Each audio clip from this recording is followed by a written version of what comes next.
Trina learned to fear the bomb 2 weeks after her mother died, and she fell into that fear like someone slipping into bed after a hard day's work. Fell into it with a relief that bordered on gratitude.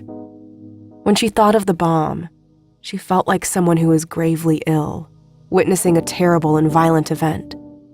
A merciless distraction, but at least one outside of her own body. When thoughts of her mother came now, thoughts that made her ache and curl up in bed like a plant without sunlight, she read The Looming Error. She read about mutual assured destruction, and at night, those 3 letters ran the plain song of their zippered teeth along her heart as she stared at the ceiling wishing for sleep. It was a lullaby that made her heart fearful and clumsy.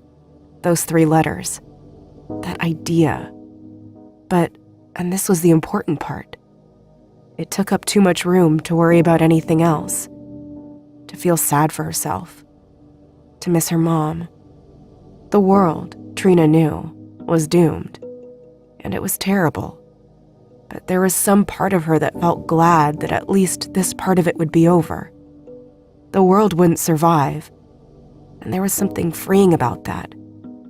Like finally throwing up after you felt sick for a long, long time.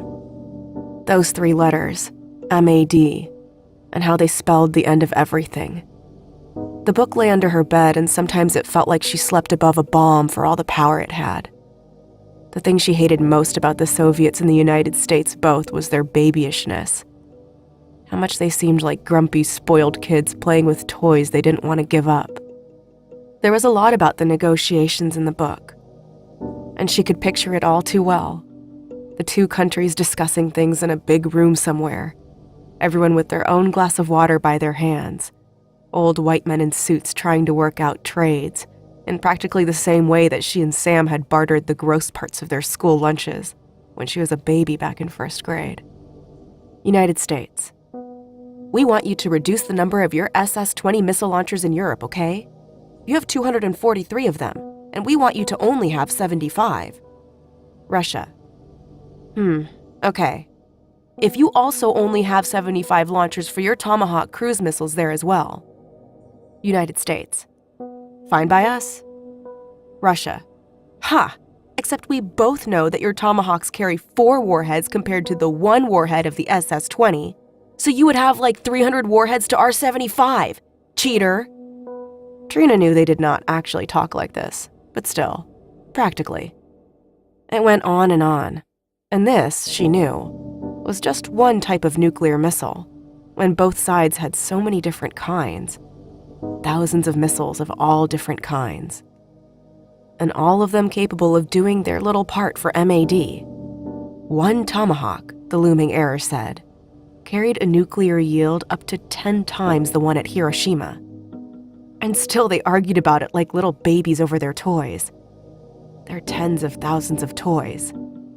ICBMs, NCBMs, SLBMs, IRBMs, B-1s, MXs, Poseidons.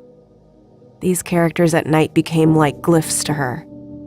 These names a hidden language that battled the shadows skirting her wall, battled the shapes of trees outside her window. The yawning realization that her mother was never, ever coming back. That Trina would never see her again. That she was dead in the ground right now, even Trident 2s, Pershing 2s, Tomahawks, Soviet SS-4s, SS-5s, SS-18s, SS-19s, SS-20s. She read them in the book and repeated them. It was a cadence that had become familiar, intimate. The Looming Error was overdue, but she couldn't imagine turning it back into the library. She carried it in her backpack to school. She could practically feel it under the bed at night, whispering like a bad friend.